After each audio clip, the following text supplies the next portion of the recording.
छह साल की उम्र में जब भगवान कृष्ण ने गौचारण आरंभ किया तो वह शुभ तिथि थी कार्तिक मास में शुक्ल पक्ष अष्टमी की।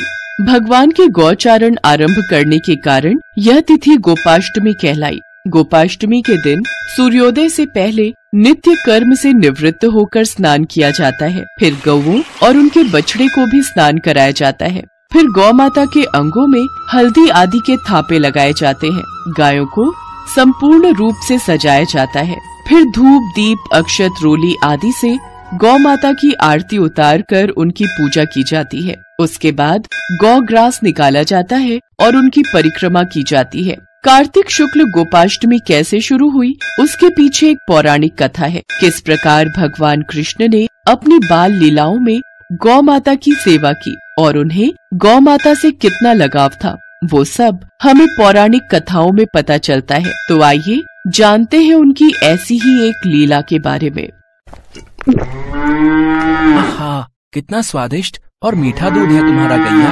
आज तो मजा ही आ गया। गैया, मन करता है सारा दिन तुम्हारा दूध ही पीता रहूं, लेकिन उसके लिए तुम्हारा पेट भरना भी तो जरूरी है। तो क्यों ना मैं तुम्हें हर रोज अपने साथ वन में चराने ले जाऊं। और अब तो मैं बड़ा हो गया हूँ, कोई मुझे मना नहीं करेगा। हाँ, मैं आज ही इस बारे में माँ बाबा से बात करता हूँ। भगवान श्री कृष्ण जब 6 साल के हो गए तो उन्होंने सोचा कि वो तो बड़े हो गए हैं और वो अब बछड़ा नहीं गाय चराएंगे। ये सोचकर भगवान श्री कृष्ण मैया यशोदा के पास गए और मैया से कहा, मैया, अब तो मैं बड़ा हो गया हूँ। अच्छा लल्ला, तुम बड़े हो गए हो तो बताओ अब क्या किया जाए। मैया, अब मैं बड़ा हो गया हूँ तो अब से मैं बछड़ा नहीं चराऊंगा, अब से मैं गायों को चराऊंगा। अपने लल्ला श्री कृष्ण की इस प्यारी सी बात को सुनकर यशोदा हंस पड़ी और फिर मैया यशोदा ने कहा, ठीक है, चरा लेना तुम गायों को, लेकिन एक बार अपने बाबा से पूछ लेना। कृष्ण तुरंत बिना कुछ सोचे नंद बाबा के पास पहुंच जाते हैं और उनसे कहते हैं, बाबा, अब से मैं बछड़ा नहीं गायों को चराऊंगा। देखो लल्ला, तुम अभी बहुत छोटे हो, इसलिए तुम अभी बछड़े ही चराओ। लेकिन भगवान श्री कृष्ण अपनी बात पर अड़ गए थे।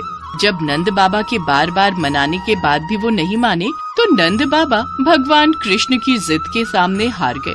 ठीक है, तुम गायों को ही चराओ, लेकिन उससे पहले जाओ पंडित जी को बुलाकर लेकर आओ। वो गौचारण का शुभ मुहूर्त देखकर बता देंगे। श्री कृष्ण दौड़ते हुए पंडित जी के पास गए। पंडित जी, आपको बाबा ने बुलाया है गौचारण के मुहूर्त देखने के लिए, और आपको मुहूर्त आज का ही बताना है। अगर आप ऐसा करेंगे तो मैं आपको बहुत सारा माखन ला कर दूंगा। कृष्ण की इस बात पर पंडित जी मुस्कुराए। ठीक है, मैं आज का ही मुहूर्त बताऊंगा। पंडित जी नंद बाबा के घर आ गए और अपना पंचांग खोलकर बार बार अपनी उंगलियों पर कुछ गिनते। इस पर नंद बाबा ने कहा, पंडित जी, आप बार बार अपनी उंगलियों पर क्या गिनती कर रहे हैं? अब क्या बताऊं नंद जी, केवल आज का ही मुहूर्त गौचारण के लिए शुभ है, नहीं तो फिर अगले 2 सालों तक कोई मुहूर्त नहीं है। तब नंद बाबा ने सोच विचार करके भगवान श्री कृष्ण को गौचारण की स्वीकृति दे दी।